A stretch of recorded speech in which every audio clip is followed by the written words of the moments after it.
All right, well, we're back. We got our Castachio shirts on, and we have a little bit of unfinished business. For those that were able to listen to episode 1, I think there were a few things that we decided to save for a future episode, so that's kind of why we're here today. You may have even developed a little bit of a catchphrase, if I do say so. And if you haven't checked out episode 1, go ahead and check that one out probably before listening to this, because we'll be following up and building off of what we already discussed. But before we, I guess, follow up with Castachios, I think it's kind of important to talk about why we're here, and I can talk about kind of the video aspect of it, but would you mind just sharing a little bit about the book that you've been working on for the past little while here? I'd be happy to. The idea book is a concept that has been in the works for 27 years. Basically, it all started years and years ago when I would get an idea, as perhaps many of you have. Everybody gets ideas. And often at night, it's a funny thing how ideas come to mind.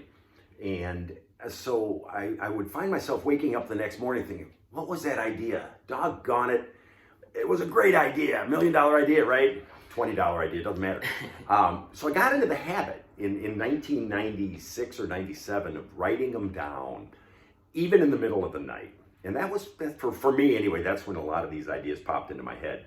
So one thing led to another. I started writing them down. Finally, I began putting them in a folder. Well, I've had some time on my hands here recently where I've begun compiling them. And I would strongly encourage anyone listening to this to get into the habit of writing your idea down.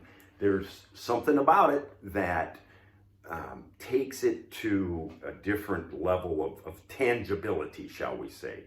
So I did that, got into my file recently. I'm, as of this moment, July 2nd, 2024, just entered in idea number 122. And I'll tell you, I've still got 75 at least more to go. I don't even know, this folder is thick. But new ones keep coming into my mind too. So that's the idea of the idea book. Incidentally, idea number 1 is to try to figure out a way to present these ideas for, shall we say, consumption, development? Yeah, I mean, that's kind of up for interpretation, which I guess kind of leads us to sort of, I guess, my involvement in all of this. I've noticed, and we've talked about your method of formalizing the ideas, and I think kind of why we're here is a combination of a couple different things. When I first got a job that had a pretty significant commute, I started listening to Joe Rogan, Tim Ferriss, and I think the podcast gave me some entertainment and knowledge in kind of a couple different ways. And then on the other hand, we have the Castachio Nuts sign here. This whole story, I think, is and why I keep this poster up is it's a good motivation for me just to not discount any small idea in the way that we talked about your story in the beginning, how you weren't really sure where it was going to go, but you saw the potential, and one thing led to another. The stars were aligned, if you will, and that kind of gave me the motivation for Father's Day to introduce this concept to you. So I got you the microphone that we'll start taking advantage of our studio abilities and learning that a little bit more. But for now, again, this is just another attempt to get these ideas maybe a little more tangible. And I don't want to speak for your direction, but would love to think if somebody out there listening, like you said, has an idea and would be interested in talking through either something you've already worked on, and a success story, or even something maybe that you're struggling with, you see potential. We always love, and kind of again why we're here is in our free time we love discussing how to make things work, how to make things stick. I think that's one of your books that you've read in the past. So again, kind of just why we're here. We want to talk through these stories, starting with the ones that you've been able to kind of take to the market a little bit, test out, and get some feedback from. So just kind of wanted to get that out there. And now I guess you're ready for some follow-ups from what we talked about last time. Anything else I should add, or you should add there? I think you've covered it well. Moving forward, before we do jump back into maybe trying to kind of wrap up the Castachio story, what we're working toward is some type of format, and it's yet to be determined.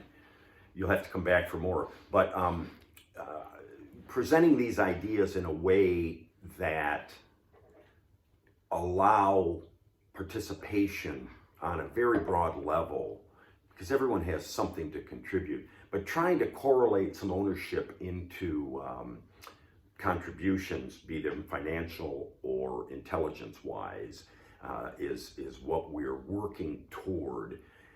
There again, sorry, that might be another episode where the idea bank with a crypto variable is something to be determined.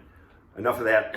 Proceed. Yes, I know we could talk, and we have discussed in length that concept, and there's obviously still something there, but some details to be worked out. But I guess kind of to come back to the Castachios topic, and I want to start with the relationship with Germac. I guess, do you know if this was like their first time pursuing a deal like this, or did they have other products that they tested out like this, or much about their other interesting like that? Interesting you bring that up, because it reminds me of a topic that came up in the early discussions with the good people at Germac.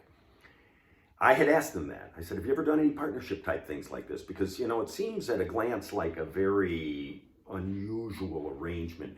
Most companies buy ideas and run with them internally. And maybe it's not as unusual as I think. But anyway, this was a partnership. And so they were taking a risk, but it was a minimal risk, which was good for them. And it was a very minimal risk for us, because they were assuming production, warehousing, fulfillment, and billing and collection activities. It was really a good deal for everybody. They were at a point, though, where the product made sense for them. They had a different product that, I think 4 or 5 years prior to us meeting them and them taking on this Castachio project, they had partnered with an entity, and I kind of forget what the product was, but it had gone through the life cycle of the product. And as I recall, they were on the downside and sort of on the way out. I don't think Germac offers this partnership product that they were offering at that time anymore. So that's something too we'll want to discuss is the product life cycle and how to reinvigorate it. Does that answer your question, kind of? Yeah. No, and I think that's an interesting point with the risk. I think you guys were lined up well, where kind of what they brought to the table was what I think you really needed, and like kind of was that gap in the idea. It allowed us to hit the ground running very, very quickly, because they took care of so many things that if you're coming out of the gate, if you're starting a business, you're going to run into it if you haven't already. Simple things, production, artwork for designing, the Castachio Nut logo, warehousing, product fulfillment, production, and blah, blah, blah, blah. Yeah, no, that's, I guess then, kind of to dig more into the relationship part, I'm curious about how, and you brought up before we were talking, comparing notes, the additional flavors that you guys introduced. So I feel like that would be a good example to kind of walk through how the relationship played out. So for just real quick background, started off with the original Castachio Nuts, lightly seasoned with salt and maybe pepper, I'm not sure, but eventually went into some flavors that people really liked, such as the spicy Cajun or like that zesty salt and pepper. So how did that come up of kind of like expanding the product line and kind of the relationship there in that discussion? Yeah, that's a good one too. As you mentioned, when we started, it was basically salted, so roasted delicious cashews and shelled, equally delicious pistachios, which was a newer thing to the market. I guess they had figured out a way to get pistachios out of the shells, which, as anyone who eats them knows, it's kind of a pain in the neck and you can't get them fast enough.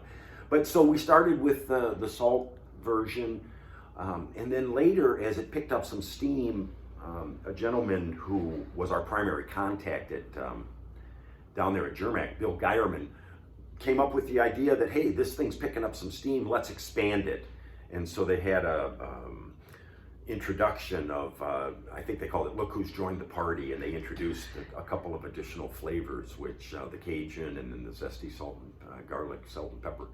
So that was sort of just a natural evolution. I think it more originated from the Germac end, but we were very willing to buy into it, and again began promoting it through our promotional efforts. Give some more options to customers, some more flavors now that it's proven itself a little bit. So did they own like the ingredient or like the formula, I guess I'll say, or was it kind of just standard maybe seasonings they used? Was that part of the discussion at all? I don't know if I'm allowed to say this. I don't think it's too proprietary. If I recall, Bill's a great guy. What a neat partner.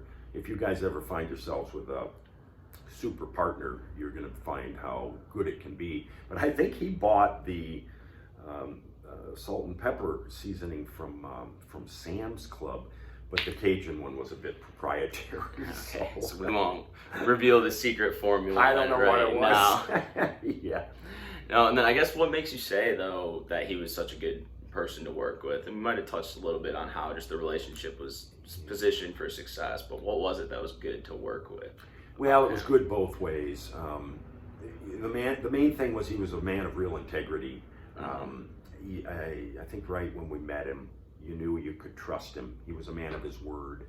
When he said something, he meant it, and you knew it was going to happen. So we trusted each other, and that's an important part of any relationship, any business relationship in particular.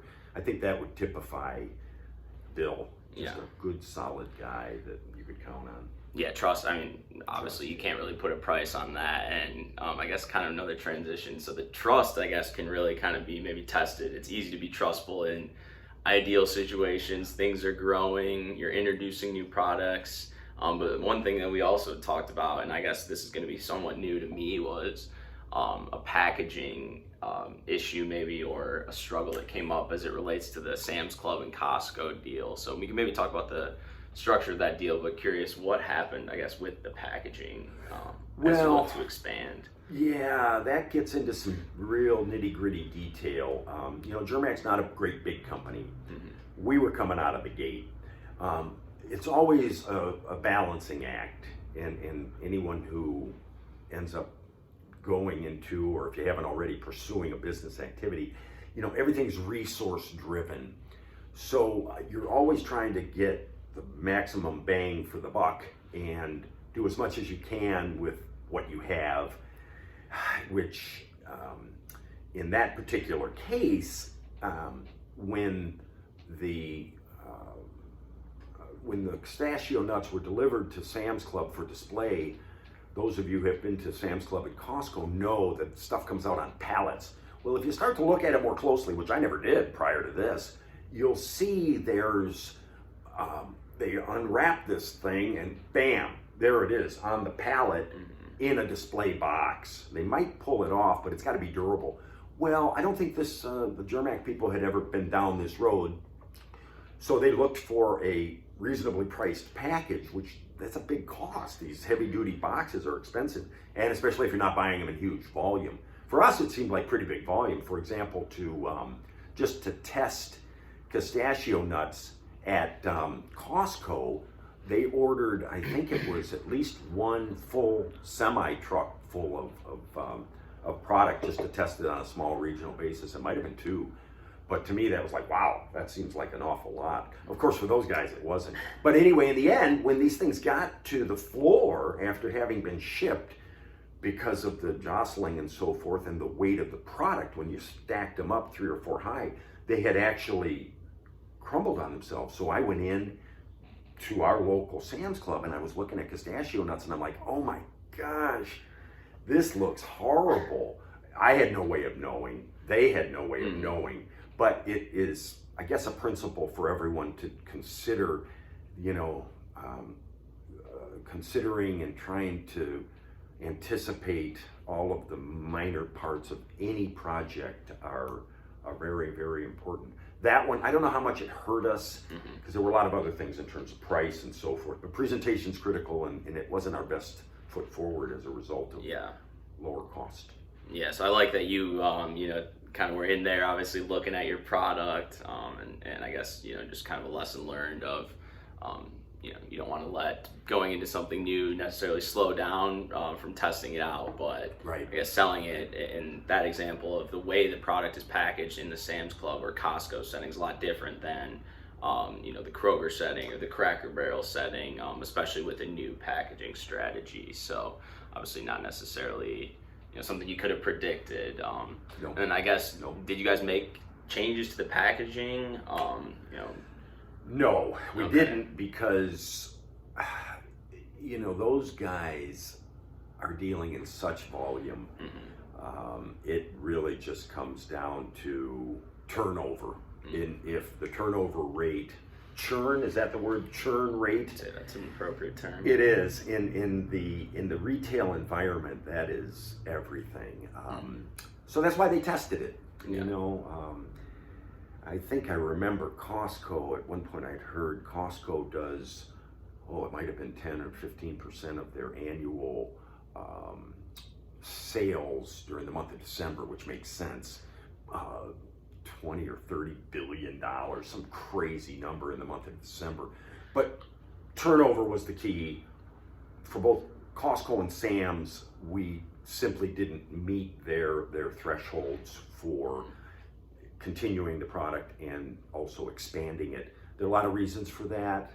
Volume and pricing is everything. So no, we didn't adjust it because it didn't Maybe fly. realized it wasn't quite as good of a fit. And I think because as I remember, the size of the product that you're selling in those smaller outlets is just $7 or so there, but then in the Costco it's you can't buy just one small piece. So I think it was that bigger bag, and then it would have been up to closer to $25 or $30 just for rough numbers. So do you think that was kind of maybe just that entry price point maybe prevented from keeping the volume going? Or Exactly accurate.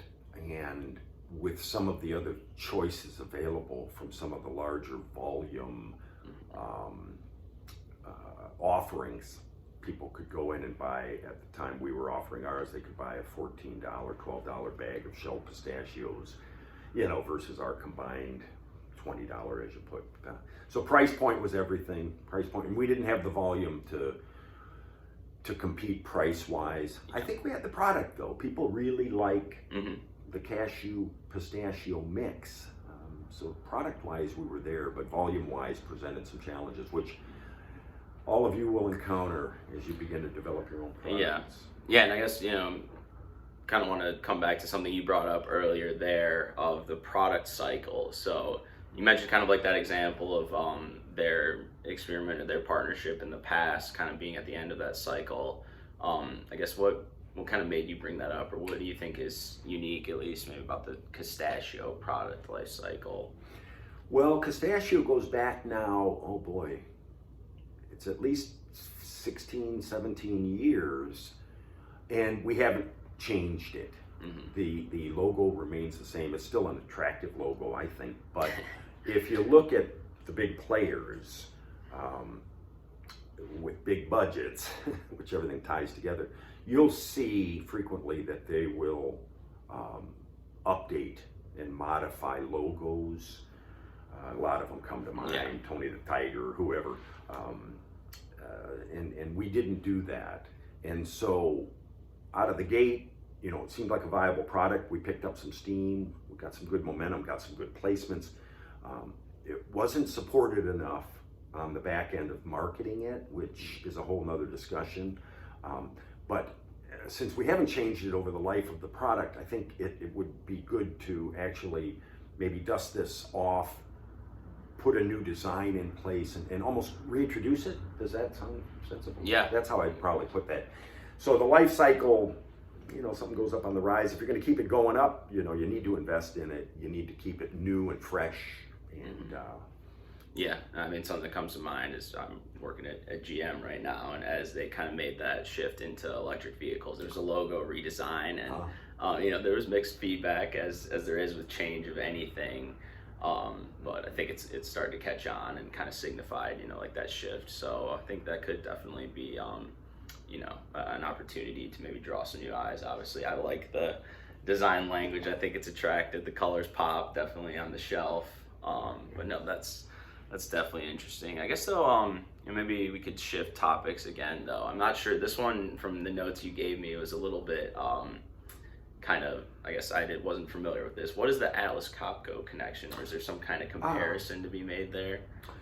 Well, a relative has an Atlas Copco connection, which is a international manufacturing company that does a lot of power tools, compressors. I think they're based in Sweden. The only reason I brought that up with you was as an example of something I really like, and that was the company purchased some of our product and actually put like a nice little customized sticker on it, and gave it out at, I don't know if it was Christmas or for some event they were having. So that was really a neat variable to the sales opportunities.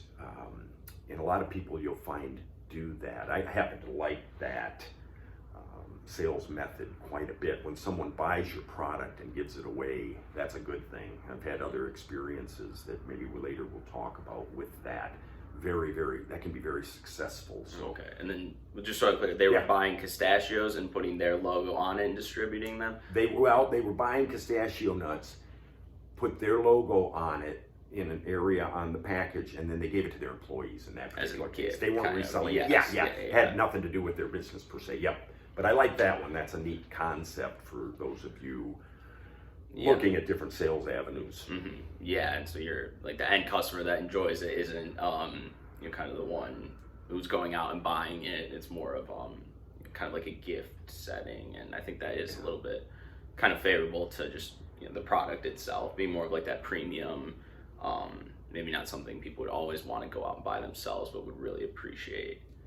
So just a way to kind of, I guess, increase your sales there. So. Precisely. The moral of that story is when someone buys your product and gives it away, that's a good thing. Mm-hmm. Okay, well, no, I think that's a lot of more lessons learned on Castachios, and I feel like there's still plenty more that we could talk about. But I want to let you give a quick sneak peek. I think for our next episode, another idea, a fun one as well, license plate bingo. I think we should spend some time talking about that. I don't want to go into all the details, but let's maybe grab a sample and give us a quick, rundown of what is license plate bingo. Well, this was actually one of my first independent projects, and we'll go into it in depth, but license plate bingo was a travel game that I designed kind of from start to finish, and there's an awful lot to be learned in terms of what to do and what not to do, and perhaps as a future episode, like you said, we can go into that in detail. It's a fun little project. It's still kind of a neat idea. Mm-hmm. So yeah, we've had plenty of road trips in the past that we're always looking for something to do, and that was a fun little idea. So we won't go too much into that. I think for now that's a good place to stop. But anything else before we close out? I think more to come for sure. For sure. Copyright 2024, Key Service Corporation, all rights reserved. All right. Thank you. Thank you. Till next time.